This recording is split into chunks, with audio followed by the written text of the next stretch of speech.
Hello my dear 11th class students, I hope आप सब बहुत बढ़िया से हैं। Welcome again to my channel. तो जैसा कि हम लोग कवर कर रहे हैं स्ट्रेट लाइंस, और अब हम लोग स्ट्रेट लाइन की सारी एक्सरसाइज विथ ऑल एग्जांपल, सारे कॉन्सेप्ट हम लोग कवर कर चुके हैं, जिनके सारे के सारे लेक्चर के लिंक नीचे दिए हुए हैं। तो आज के लेक्चर में हम लोग स्टार्ट करेंगे मिसलेनियस। अब आपको पता है 11th क्लास में जो मिसलेनियस एक्सरसाइज है वो सबसे ज्यादा ट्रिकी होती है मुझसे चैप्टर की, क्योंकि जितने कॉन्सेप्ट हमने पढ़े हैं उन सबका एक तरह से रिवीजन जो होता है चैप्टर का, वो इसमें पूरा का पूरा अप्लाई होता है। ठीक है, तो पहली चीज तो मिसलेनियस बहुत इंपॉर्टेंट है स्ट्रेट लाइन चैप्टर की, और थोड़ी ट्रिकी और डिफिकल्ट भी है। तो इसे मैं 3 पार्ट में कवर करूंगा। ये जो पहला लेक्चर है इसमें मैं कवर करूंगा इसके एग्जांपल्स, सारे के सारे मिसलेनियस के एग्जांपल इस लेक्चर में कवर करूंगा। और बचे हुए नेक्स्ट 2 लेक्चर में हम लोग मिसलेनियस के जो टोटल 23 या 24 क्वेश्चंस जो हैं उनको मैं सारा डिवाइड करके 2 पार्ट में कवर करूंगा। तो इस लेक्चर में हम लोग स्टार्ट करने वाले हैं मिसलेनियस के सारे एग्जांपल। तो चलिए स्टार्ट करते हैं पहला एग्जांपल से, एनसीईआरटी का, जो कि मिसलेनियस एक्सरसाइज से पहले है। तो कह रहे if the line this and this, ये 3 लाइन जो है और concurrent, find the value of के। तो सबसे पहली चीज आपको ये समझ में आनी चाहिए, कॉन्करेंट का मतलब क्या होता है। देखो कॉन्करेंट का मतलब क्या होता है, मैं आपको बताता हूं कि अगर मान लो ये तीनों लाइन एक ही पॉइंट से पास कर रही हैं, एक सिंगल पॉइंट से पास कर रही हैं, तो ये तीनों लाइन कॉन्करेंट होंगी। तो हमसे क्वेश्चन में पूछा है कि अगर, ये पूछा नहीं है बल्कि दिया हुआ है कि ये तीनों लाइन कॉन्करेंट है, तो आप के की वैल्यू निकालो। अब देखो कॉन्करेंट का मतलब क्या हो, ये तो हो गया कि ठीक है तीनों पॉइंट से पास कर रही है। इसका मतलब ये जो पॉइंट ऑफ इंटरसेक्शन है वो तीनों लाइन को सेटिस्फाई करना चाहिए। जो भी पॉइंट होगा जो कि तीनों का इंटरसेक्शन पॉइंट होगा वो क्या करेगा, तीनों लाइन को सेटिस्फाई करेगा। तो अगर हमने ये पॉइंट ऑफ इंटरसेक्शन निकाल दिया तो वो तीनों लाइन को सेटिस्फाई करना चाहिए। ये बात समझ में आई। अब मुझे दिख रही है ये 2 लाइन है, ठीक है। तो पहली लाइन लेते हैं, 2x plus y minus 3 is equal to 0। ये वाली लाइन ली 3x माइनस वाई,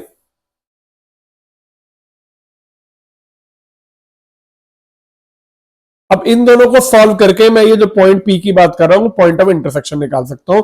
तो देखो आप देखोगे एलिमिनेशन बहुत आराम से लग जाएगा, क्योंकि अपोजिट साइन के पहले ही दिए, एक प्लस वाई है एक माइनस वाई है, तो सीधे ऐड किया 5x, ये कट गया, -5 इज इक्वल टू 0, तो x की वैल्यू हो गई 1। अब x की वैल्यू 1 हुई तो आपने कहा 2 into 1 plus 1 minus 3, 2 into 1 plus,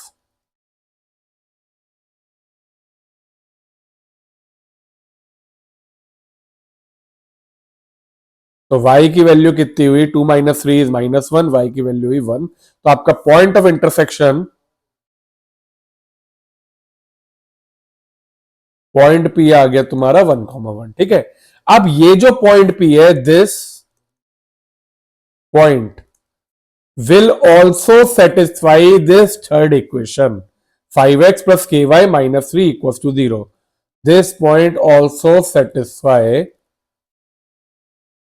5x minus के वाई प्लस 3 इक्वल 0। क्यों करेगा भाई, क्योंकि ये तीनों लाइन क्या है आपकी, कॉन्करेंट है। ठीक है, एस लाइंस आर कॉन्करेंट। तो अब मैंने सीधे कहा 5 into 1 plus k into 1 plus 3 is equal to 0। Check कर लो एक बार ये,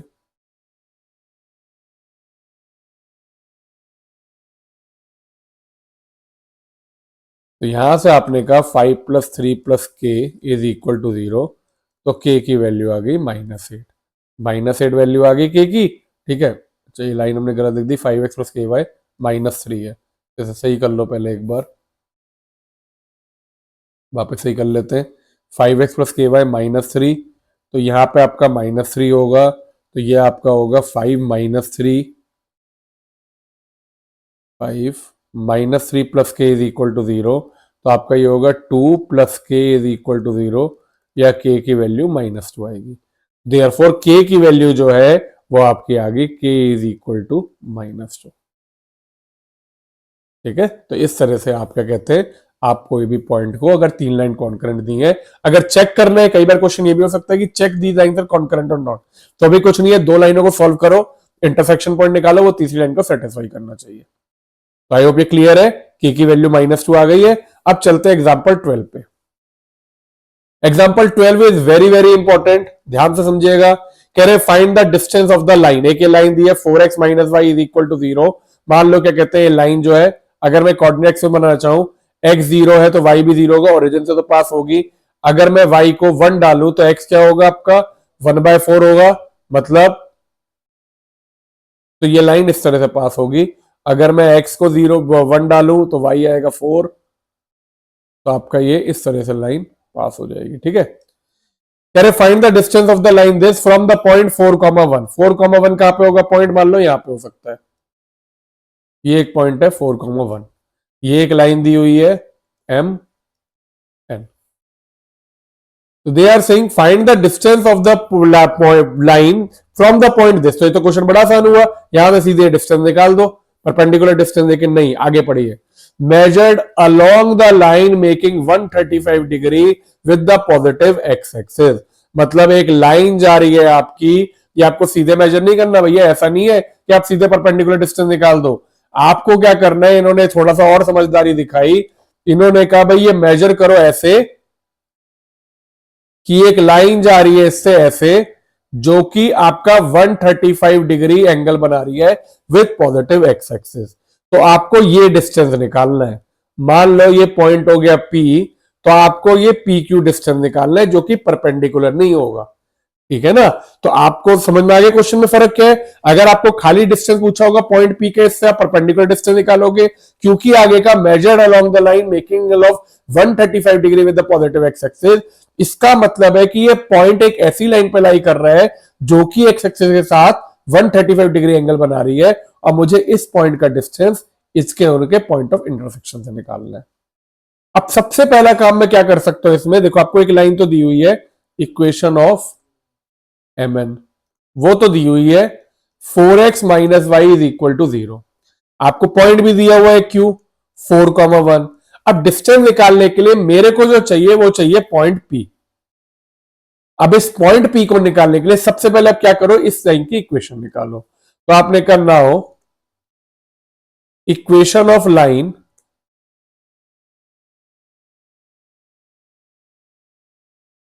फ्रॉम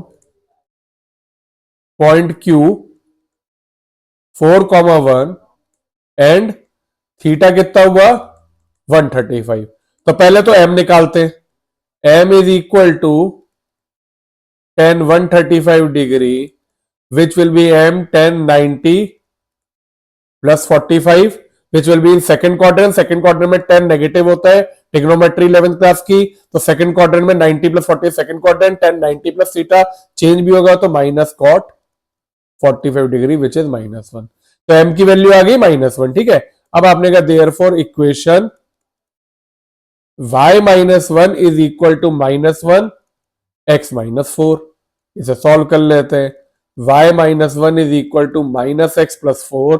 आपकी इक्वेशन आ गई x plus y is equal to 5। अब ये इक्वेशन आ गई इस लाइन की। ठीक है, ये जो लाइन है इसकी इक्वेशन आ गई x plus y is equal to 5, और इस लाइन की इक्वेशन दी हुई है आपको already 4x minus y is equal to 0। अब इन दोनों को सॉल्व करके मैं पॉइंट P निकालता हूं पहले। तो अब आपने कहा solving to find point P, solve 4x minus y is equal to 0। पहली इक्वेशन यही है 4x माइनस वाई, और दूसरी equation x plus y is equal to 5। Add किया, सीधे आया 5x is equal to 5, x आ गया 1। अगर x 1 हुआ तो सीधे y कितना आ जाएगा 4 आ गया, therefore y is equal to 4। तो पॉइंट P आपका आ गया 1,4, और पॉइंट Q क्या दिया हुआ है आपको 4,1। अच्छा ये चेंज कर लो, ये पॉइंट P ऑलरेडी दिया 4,1, तो ये पॉइंट P हुआ, ये पॉइंट Q हो गया, हमें दिया हुआ तो क्वेश्चन में। तो ये पॉइंट P हो गया 4,1, और ये पॉइंट Q जो है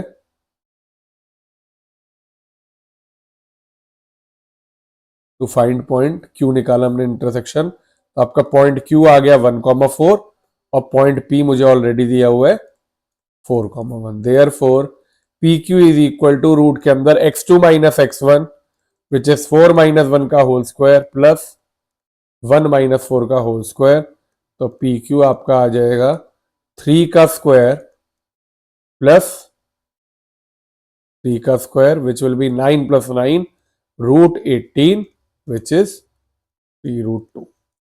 तो आपका डिस्टेंस पी क्यू जो है वो आ गया 3√2। आई होप ये क्लियर है। चलिए अब चलते हैं नेक्स्ट पे, एग्जाम्पल 13 पे। Example 13 is very very important. कहते हैं assuming that straight line work as a plane mirror for a point. ये कह रहे हैं एक स्ट्रेट लाइन है जो कि एक मिरर का काम कर रही है किसी एक पॉइंट के लिए। तो कहते हैं find the image of the point 1,2। तो मैंने कहा ये 1,2 है। ये स्ट्रेट लाइन दी हुई है जो मिरर का काम कर रही है x minus 3y plus 4 is equal to 0। ये स्ट्रेट लाइन की क्वेश्चन दी हुई है। तो मुझे इस पॉइंट P की एक इमेज निकालनी है। यहां पे मैंने मान लिया पॉइंट Q है, जैसे मैं ले लेता हूं h कॉमा के। तो आपने कह दिया let Q is image of point P 1,2। अब देखो क्वेश्चन समझो, आपको ये दिया हुआ है कि ये जो पॉइंट है इसकी इमेज निकालनी है। तो ये मैंने डिस्टेंस मान लिया, आपने इस पॉइंट को ले लिया r। अब आपने कहा S Q is image of p, therefore r is mid point of PQ on mirror basically line x minus 3y plus 4 is equal to 0। ठीक है ना। ये मिरर में क्या है, वो होगा मिड पॉइंट होगा, r जो है वो PQ का मिड पॉइंट होगा। और ये अब दूसरा हमने कहा also PR is perpendicular to AB। क्यों होगा भाई, देखो बात समझो, जब आप एक पॉइंट का वो निकाल रहे हो, इमेज निकाल रहे हो, तो पॉइंट बिल्कुल स्ट्रेट डिस्टेंस बनाएगा। ये जो लाइन है PR ये आपकी AB के परपेंडिकुलर होगी। तो सबसे पहले आपने निकाला slope of AB, x minus 3y plus 4 is equal to 0। तो MAB is equal to -1 upon -3 which is 1/3। अब आपने कहा now PR is perpendicular to AB, therefore MPR into MAB will be equal to -1। तो आपका यहां से slope of PR आ गया -3। इसका मतलब आपका ये जो स्लोप है ये हो गया -3। स्लोप भी आ गया। अब आपने निकाली इक्वेशन ऑफ PR। जब पॉइंट पता है, स्लोप पता है, तो पहले आपने निकाली इक्वेशन ऑफ PR। वो क्या होगी, पॉइंट P लिख दीजिए। पॉइंट P कितना है आपका 1,2। y minus 2 is equal to m, x minus 1, y minus 2 is equal to minus 3x plus 3 या 3x प्लस y उधर गया इज इक्वल टू 5। यह आ गई PR की इक्वेशन। अब PR की इक्वेशन मिल गई, AB की इक्वेशन मिल गई, तो मैं ये पॉइंट R निकाल सकता हूं which is common point of PR और AB। तो मैंने कहा now let us move to find, now to find point R। पहली इक्वेशन क्या है, 3x plus y is equal to 5। और सेकंड इक्वेशन क्या होगी आपकी, x minus 3y is equal to -4। इसे मैंने 3 से मल्टीप्लाई कर दिया, तो आपका आ गया 9x plus 3y is equal to 15। और नीचे आ गया आपका x minus 3y is equal to -4। ये कट गया। 10x will be equal to 11, या x की वैल्यू आ गई 11/10। अब x को पुट किया हमने इस इक्वेशन में, कौन सी इक्वेशन में कर दिया, 3x plus Y equal to 5 में। तो 3x plus y is equal to 5, 3 into 11/10 plus y is equal to 5। तो y की वैल्यू आएगी 5 माइनस 33/10। ठीक है ना, 11 3 33, उधर जाएगा तो माइनस होगा विच विल बी 50 माइनस 33/10, या फिर आप y को लिख सकते हो 17/10।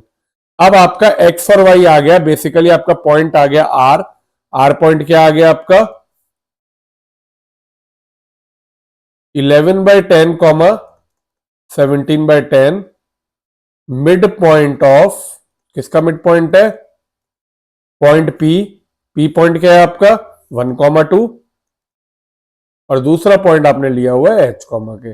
अब मिड पॉइंट फॉर्मूला लगा के इसे सॉल्व कर लेते हैं। तो now r 11/10 comma 17/10 is equal to h plus 1/2 k plus 2/2। P Q का मिड पॉइंट r है, इक्वेट किया तो h plus 1/2 is equal to 11/10, ये काटा 5h plus 5 is equal to 11 या फिर 5h इज इक्वल टू 6, ये h की वैल्यू आ गई 6/5। ऐसे ही आपने कहा k plus 2/2 is equal to 17/10, फिर से कट के 5 आया तो 5k plus 10 is equal to 7, 5k 17 या 5 ये उधर जाएगा तो 17 माइनस 10 विल बी 7, तो k की वैल्यू आ गई 7/5। आपका इमेज आ गई, therefore image is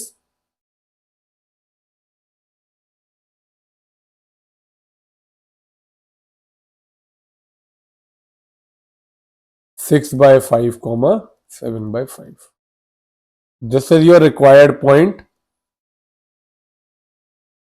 तो ये जो था, देखो आप अगर एनसीईआरटी में देखोगे इसका मेथड अलग दिया है, लेकिन वो बहुत कंफ्यूजिंग और कॉम्प्लिकेटेड है। ये मैंने कोशिश करी है आपको उस मेथड सिखाने की, क्योंकि अभी आपने एक लास्ट एक्सरसाइज में एक क्वेश्चन किया था जिसमें आपको फुट ऑफ परपेंडिकुलर निकालना था, तो हमने यही किया था कि इसकी इक्वेशन निकाल के इस इक्वेशन करके सॉल्व किया था, ठीक है। तो मैंने उसी को एक्सटेंड किया। अगर आप वो क्वेश्चन को एक्सटेंशन में देखो तो ये वाले क्वेश्चन में बस ये है कि हमने इसका मिड पॉइंट ले लिया। तो आई होप ये क्लियर है। चलिए अब चलते हैं नेक्स्ट क्वेश्चन पे, क्वेश्चन 14 पे। Show that the area of triangle formed by the line y is equal to m1x plus c1, m2x plus c2 और x equals to 0 is this। ये तीन लाइनें के से जो मिलके एरिया बन रहा है लाइन का, मुझे दिखाना है कि वो इतना है। अब देखो एरिया ऑफ ट्राइंगल का फॉर्मूला जो होता है वो क्या होता है? Half x1 y2 minus y3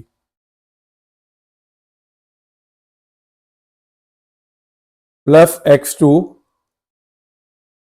y3 minus y1 plus x3 y1 minus y2। तो अगर मुझे वर्टिसेस मिल जाए तीनों तो मैं ये एरिया में लगा के एरिया ऑफ ट्रायंगल निकाल सकता हूं। अब ये सॉल्व करने के लिए मुझे ये सॉल्व करना पड़ेगा। तो पहले आपने कहा सबसे पहले solving y is equal to m1x plus c1 and y is equal to m2x plus c2।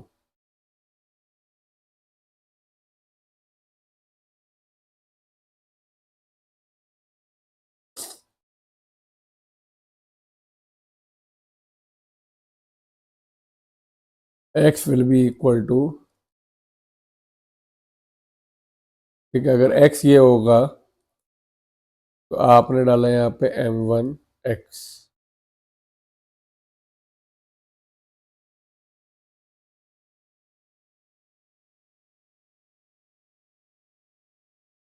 m1c2 minus m1c1 plus c1m1 minus c1m2 upon m1 minus m2।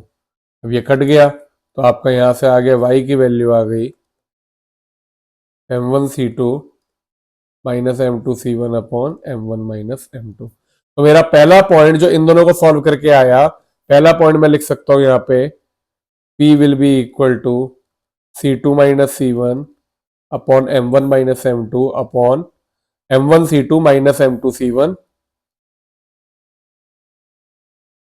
Upon नीचे आ गया m1 माइनस m2। ये आपका पहला point हो गया इन्हें solve करके। अब आपने दूसरे को सॉल्व करने के लिए, तो x इक्वल टू 0 है, इसको इसमें डालोगे सीधे तो x तो 0 हुआ, y आ गया c1 सीधे, तो ज्यादा मुश्किल है ही नहीं, खाली इसी को मुश्किल थी। आपने जब x को 0 इसमें डाला, देखो फिर से समझा देता हूं, पहले मैंने इन दोनों को सॉल्व कर लिया, इन दोनों इक्वेशन को सॉल्व कर लिया, ठीक है। y is equal to m1x plus c1 और m2x प्लस c2, तो मेरा पॉइंट ऑफ इंटरसेक्शन ये आ गया। अब मैं अगर सॉल्व करूंगा इस वाली को और इस वाली को, तो x 0 है ऑलरेडी, तो y सीधे c1 आ गया यहाँ पे पुट करने के बाद, और दूसरा पॉइंट मेरा आ गया 0,C1 और ऐसे ही तीसरा पॉइंट आ जाएगा 0,C2। तो मेरे को 3 पॉइंट मिल गए P, Q और R। अब मेरे को इक्वेशन वो निकालना है एरिया। तो area of triangle is half x1। अब मान लीजिए इन तीनों में एक को x1 ले लेते हैं, x1 y1, x2 y2, x3 y3 ले सकते हैं। तो अब x1 क्या हुआ, C2 minus C1 upon M1 minus M2। तो x1 के साथ में आपका आएगा y2 minus y3। y2 will be C2 या इसे ले लो C1 और ये आपको दिया है C2, तो C1 माइनस C2। अब इसके अलावा आप आगे का जो भी करोगे, क्योंकि x2 और x3 दोनों जीरो है, तो ये वाले पार्ट तो आपके जीरो हो जाएंगे। तो आपका एरिया सीधे आ जाएगा जो आपको प्रूफ करना है। देखो 1/2 C1 माइनस C2 का होल स्क्वायर अपॉन मॉड में M1 माइनस M2। समझाता हूं क्यों। आपने इसे मल्टीप्लाई किया, जैसे C1 माइनस C2 है, C2 माइनस C1, आप इसे होल स्क्वायर में लिखोगे तो ये तो मैंने लिख दिया C1 माइनस C2 का होल स्क्वायर अपॉन 2। M1 और M2 में से मुझे नहीं पता कौन सा बड़ा है कौन सा छोटा है, तो मैंने इसे मॉडुलस में रखा जिससे जो भी निकले पॉजिटिव निकले। तो this is your required area of triangle, hence proved. ठीक है, सिंपल था। तो आपने सॉल्व किया, देख के क्वेश्चन को डरना नहीं है। आप एक बार जब सॉल्व करोगे तो आपको स्टेप बाय स्टेप खुद चीजें क्लियर होती जाएंगी। तो चलिए अब चलते हैं नेक्स्ट क्वेश्चन पे, एग्जांपल 15 पे। 15 पे स्टार्ट करते हैं। A line is such that its segment between the line this and this is bisected at the point 1,5 obtained this equation। तो अगर आप इस क्वेश्चन को पढ़ोगे तो ऐसा लगेगा इसमें क्या क्या दिया हुआ है, मतलब क्वेश्चन समझ में नहीं आएगा पहली बार में। जैसे देखो एक स्टेप पे पढ़ते हैं। A line is such that, कह रहे एक लाइन ऐसी है such that is segment between the line. अब किसी भी लाइन की सेगमेंट क्या होती है, इस लाइन का टुकड़ा। जैसे मान लो ये है, इसका मैं इतना टुकड़ा उठा लूं तो ये इसकी सेगमेंट हुई, ठीक है। तो एक लाइन ऐसी है जिसका segment between the lines this and this, ये दो लाइन के बीच का जो सेगमेंट है। तो पहले तो यही देखते हैं क्या होगा। तो हमने कोऑर्डिनेट एक्सिस बनाई। अब सबसे पहले एक रफ आइडिया लेते हैं लाइन प्लॉट कैसे होंगी। अब उसके लिए आपको सॉल्व नहीं करना, खाली आपको कोऑर्डिनेट देखना है कि कौन से क्वाड्रेंट में लाई करेगी, कि हमारा जो एक्सिस है वाई एक्सिस और एक्स एक्सिस को कहां पे कट कर रही है। जैसे देखो पहली वाली लाइन में अगर मैं वाई को 0 डालू तो एक्स आपका नेगेटिव आएगा, इसका मतलब एक्स नेगेटिव यहां पे हुआ कहीं पे। और आपने अगर क्या कहते हैं एक्स को 0 डाला तो वाई पॉजिटिव आएगा, मतलब यहां पे कहीं पे वाई 4 अंदाजे से ये और ये, ठीक है, एक नेगेटिव। तो हमने कहा हमारी एक लाइन जो है वो इस तरह से पास हो रही होगी। अब मैंने पॉइंट ये कुछ भी है मुझे मतलब नहीं है, मैंने कह दिया ये लाइन है मेरी 5x minus y plus 4 is equal to 0। ठीक है, अब अगला देखते हैं। अगर इसमें आप y को 0 डालोगे, इस पॉइंट को 0, तो x आएगा पॉजिटिव। पॉजिटिव मतलब x इधर कहीं पे लाई करेगा। और अगर आप इसे 0 डालते हो तो y भी पॉजिटिव आएगा, मतलब इधर कहीं पे। तो हमारी एक लाइन जो है ये नीचे लाई करेगा, क्योंकि ऊपर था y 4 था, ठीक है। और अभी जो y आ रहा है वो करीब 1 आ रहा है, तो नीचे से मैंने आइडिया ले लिया, ये ऐसे बनेगी। अब ये जो दो लाइन है 3x plus 4y minus 4 is equal to 0, ये कहते हैं कि ये line is such that it segment between the line this and this. अब वो लाइन जिसकी बात हो रही है वो इन दोनों के बीच में से पास कर रही है, मतलब मान लो एक ऐसी लाइन है, ठीक है, ये लाइन है। तो अगर मैं बात करूं उस लाइन की सेगमेंट की, तो ये जो सेगमेंट है, एक पॉइंट हो गया m, एक पॉइंट ये n हो गया। तो ये जो सेगमेंट है is bisected at the point 1,5। ये एक पॉइंट P मान लिया 1,5, उस पर बाइसेक्ट हो रही है, कहते हैं इसकी इक्वेशन निकालो। अब अगर मुझे इस लाइन की इक्वेशन निकालने, मुझे एक पॉइंट पता है, तो एक ऑप्शन तो है या तो मुझे एक स्लोप पता चल जाए या फिर मुझे कोई एक पॉइंट पता चल जाए, ठीक है। अब मैंने ये, क्योंकि ये दो पॉइंट की बात हो रही है, तो मैंने कहा ये हो गया अल्फा 1 कॉमा बीटा 1 ले लेते हैं, और इसको मैं ले लेता हूं अल्फा 2 कॉमा बीटा 2। आप कुछ भी ले सकते हो, एच के ले सकते हो, पी क्यू ले सकते हो, मैंने ये ले लिया। तो आपको सबसे पहले तो पता चल रहा है, देखो, क्योंकि P is the mid point of M N.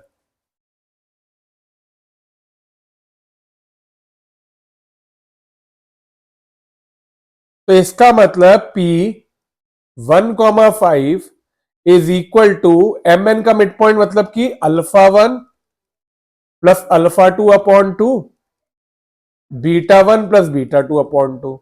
तो इधर से मेरे को एक चीज मिली कि alpha one plus alpha two upon two is equal to one, और beta one plus beta two upon two is equal to five, या एक अल्फा वन अल्फा टू में रिलेशन आ गया, इन दोनों का सम है टू, और beta one plus beta to का जो सम है वो आ गया 10। अब आगे देखते हैं, मुझे निकालना है, देखो अब alpha one alpha two beta to चार वेरिएबल है मेरे।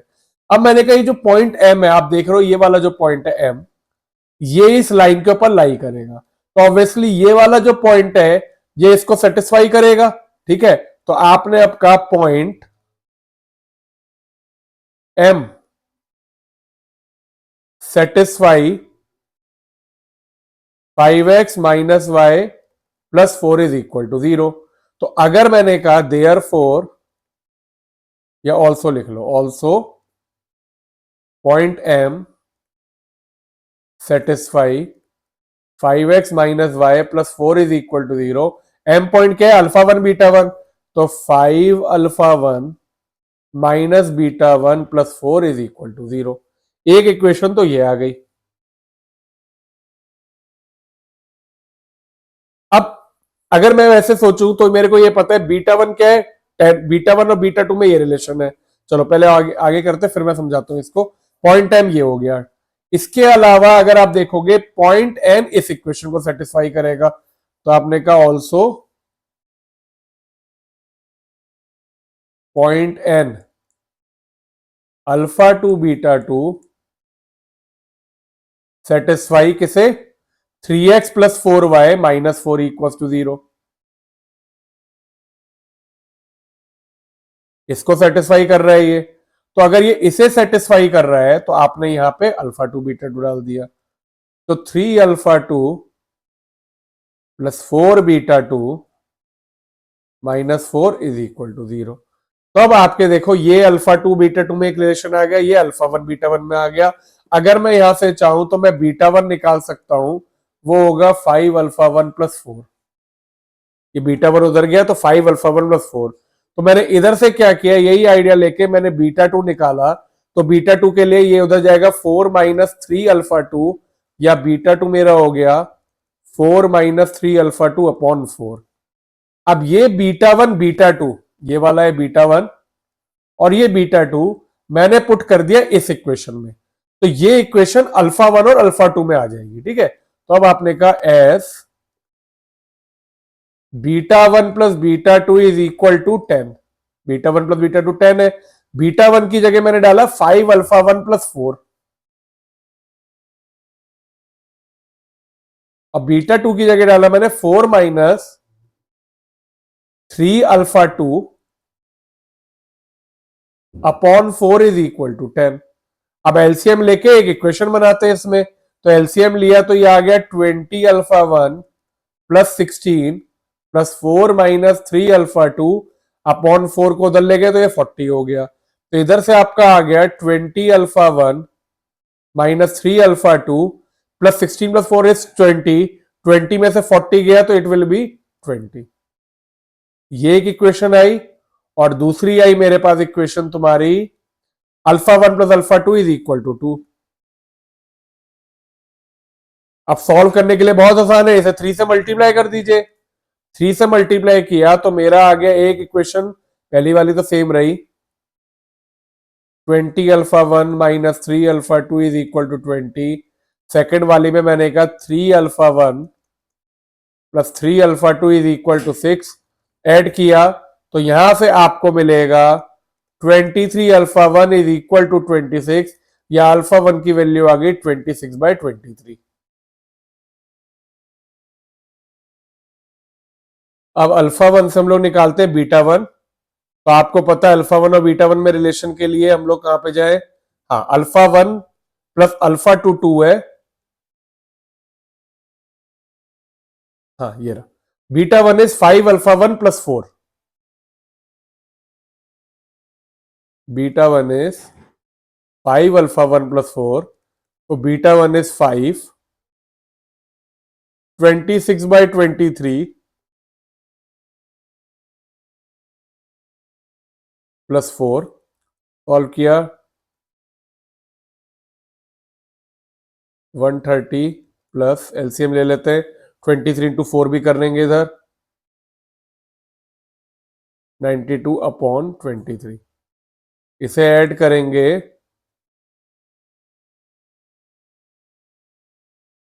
ये β1 आ गया।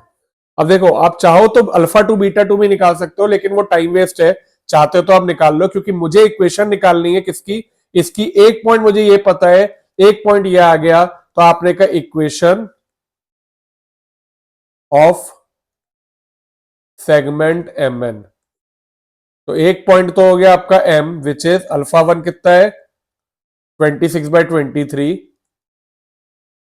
कॉमा 222/23 और आपका दूसरा पॉइंट P जो है जैसे हमें लेना है वो है आपका 1,5। तो अब आप इसे यूज करके इक्वेशन निकाल के इसको सिंप्लीफाई कर सकते हो। तो चलो आप सिंप्लीफाई करते हैं, क्या होगा y माइनस y1, y1 हम लोग ये ले लेते हैं ये वाला is equal to y2 minus y1 upon x2 minus x1। ठीक है, तो x2 हुआ 1 x minus x1 simplify and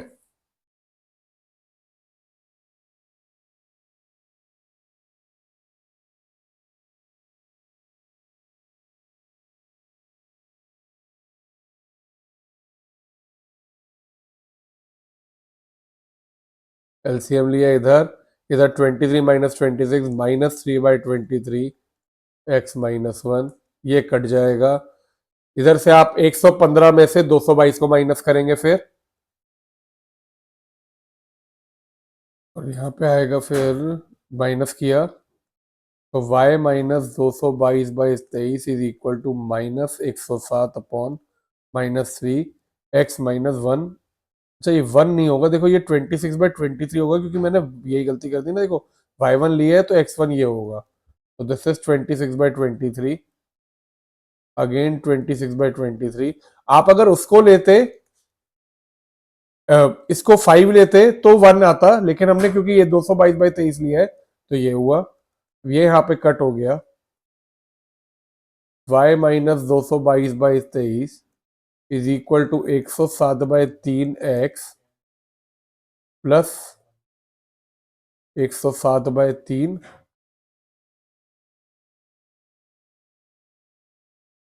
into 26/23 minus नहीं माइनस आएगा। तो अब आपका ये सिंप्लीफाई करना बचा है बस। ठीक है, आप इसे सिंप्लीफाई करके आगे सॉल्व कर सकते हो, या फिर इसी तरीके को हम लोग अगर और सिंप्लीफाई करना चाहें तो इसी क्वेश्चन को हम लोग ऐसे भी कर सकते थे कि यहाँ पे जो P1,5 है मैंने क्या किया इसे ऐसे ले लिया y minus 5 is equal to, देखो ये स्लोप आपका यही आता 107/3 x माइनस 1। तो इधर से मैंने कहा 3y minus 15 is equal to 107x minus 107, ये उतर गया सारा तो 107x minus 3y minus 92 is equal to 0, या फिर इसे लिख सकते हैं 107x minus 3y is equal to 92। तो हम लोग चाहे ये वाला पार्ट ले, ठीक है, तो इसमें हम लोग x1 y1 को बेटर था हम 1,5 लेते हैं इसकी जगह, क्योंकि इससे आपका क्या होगा यहाँ पे कैलकुलेशन बढ़ जाएगी। अब आप इसे मल्टीप्लाई करो फिर उसके बाद यहाँ पे ले लेके जाओ तो वो लंबा हो जाएगा, उतना करने की जगह हम इस तरीके से भी कर सकते थे। बात एक ही होती है कि स्लोप आपका m जो है वो 107/3 ही आएगा। तो ये था आपका एग्जाम्पल 15, कैलकुलेशन थी बहुत सारी, बट आई होप आपको ये क्लियर है। अब चलते हैं मिसलेनियस के लास्ट एग्जाम्पल पे, जिसमें कहते हैं show that path of a moving point. एक पॉइंट है जिसका पाथ मुझे दिखाना है, सच डेट मूविंग पॉइंट कैसा है, such that it distances from two line this and this are equal in straight line. तो देखो ये क्वेश्चन लोकस का क्वेश्चन कहलाता है। ये क्वेश्चन आपने अगर कॉम्पिटेटिव एग्जाम की तैयारी करो तो बहुत पूछे जाते हैं। तो सबसे पहले आपने क्या किया, let point be P h comma k. अब ये जो पॉइंट है इसका डिस्टेंस फ्रॉम द लाइन